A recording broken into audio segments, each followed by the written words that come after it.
got a job in Dubai, 2001. I went over there to ride. I told her I'd go over, get the apartment sorted out, and make sure everything was in place. She was going to come a week later. So I went over to Dubai, met all the Irish lads, went out. 2 days, never stopped. I was staying in the Trade Centre apartments, top floor. And I woke up in the apartment, kind of half came through, and I walked out to the balcony, and I looked over the balcony, and my first thought is, they'd be better off without me.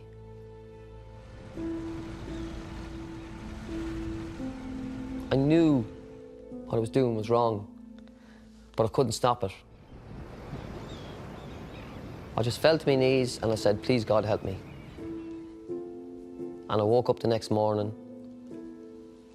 So that was the 29th of November, 2001. That's the moment that effectively changed your life? Yeah. For the better? Yeah.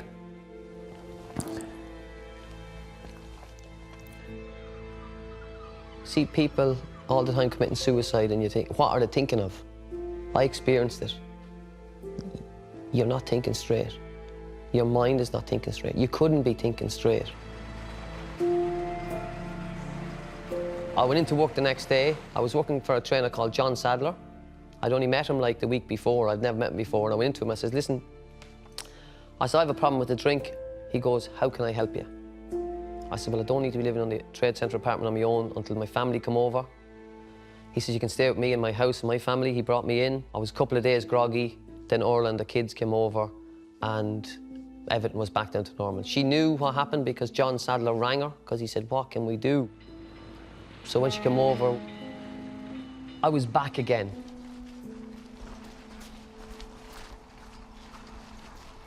I'm back in Ireland, April 2002. I go to Goran. I get suspended. Come on the far side, Stacey. I'm like a ticking time bomb. Right, keep them going now, lads. Coming back through Kildare, Michael. And I stop at the lights, and I see this fella walking across in front of me. And it was a guy I knew, he was 20 years off the drink. And I stopped and I pulled over, I said, would you like to go for a cup of tea? He says, yeah, I would like to go for a cup of tea. So I brought him for a cup of tea, and he started me on the path to my recovery.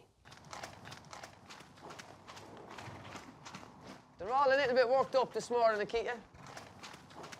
It took a few trips.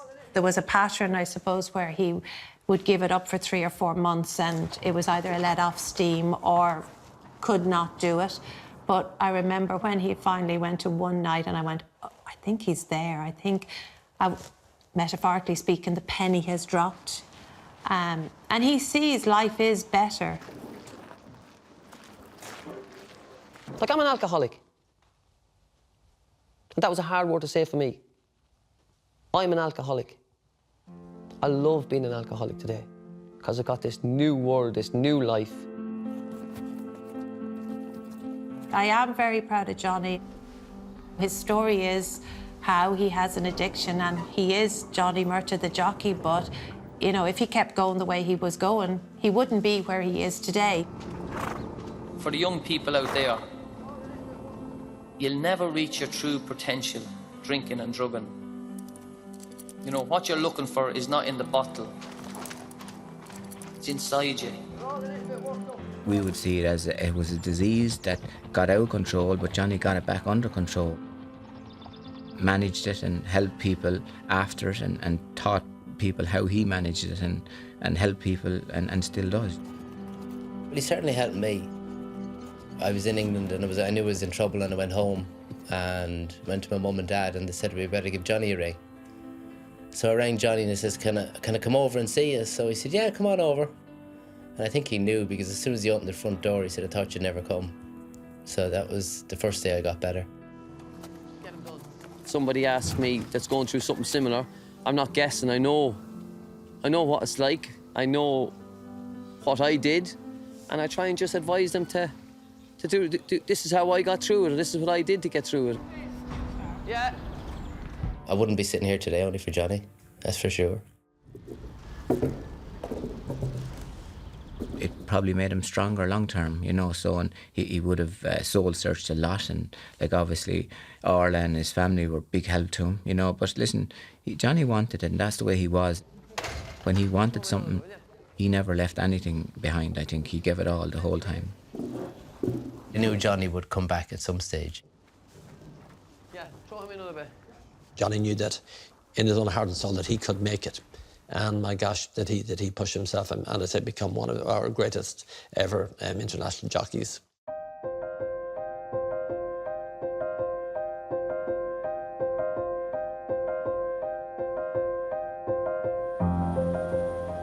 Super Cinder scorches to Epsom immortality. Murta, the main man, the Derby thriller. 1993, I was back first jockey for John Ox again. 7 years later, Sindar comes along. It's the race His Highness Aga Khan wants to win more than any race in the year. He's trained by John Ox, he never had a Derby winner. They were the ones that gave me the second chance. I walked the track that day. It was probably one of the first times I said to myself, right, Johnny, this is where you always wanted to be. This is where you deserve to be. The Derby is, you know, it's the Holy Grail, isn't it? 60,000, I looked up to the left, to the right, Epsom, the greatest stage, first race I ever seen. Sindar with a very good position. I knew coming at the 2 furlong marker, I'm going to win the Derby. I was in the stand with Pat Downs, the Aga Khan's racing manager. Today is not the day for anything special. Just do what you do. Do what you do every day. Sindar laying it down a strong challenge, the Irishman. I was actually pregnant with Lauren, our third child, and I thought, oh my God, I'm going to get morning sickness here. It's Zaki reeled in by Sindar, and Sindar's stamina comes to the fore. I thought I was going to faint. Oh my God, not today, not this moment. But it was brilliant. It's Sindar and Johnny Murtagh for Ireland. Sindar wins the Derby. Going by this line, it's just like a relief. I dedicate this win to John Ox and the Aga Khan. A few years ago, I had a bit of trouble. They stood by me, and this is the one I wanted to win for them, and I'm delighted I did. And everybody else in Ox's and all my friends in Ireland and all over the world. I met some very nice people in racing. I've been very lucky. And I felt after that, I'd pay them back. I said, there you go. What they taught me back then for giving me that second chance, there it is. That's payback time for me. Well done, John. Thanks. We went up to the box. Queen Mother was there. She reminded me of my granny. You know, sitting there talking to her, she reminded me of my granny. Shouldn't really say that, should I? The Queen Mother reminded me of my granny, but she did. She was absolutely class. Oh, here we are. 3 Epsom Derbies. Sindar, High Chaparral, Motivator.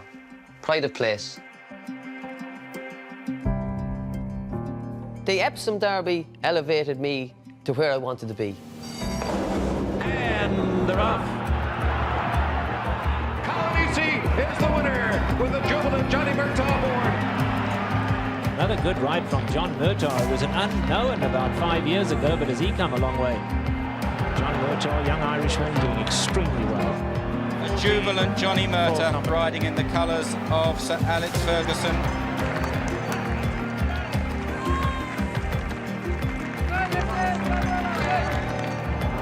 Class here, Johnny Murtagh.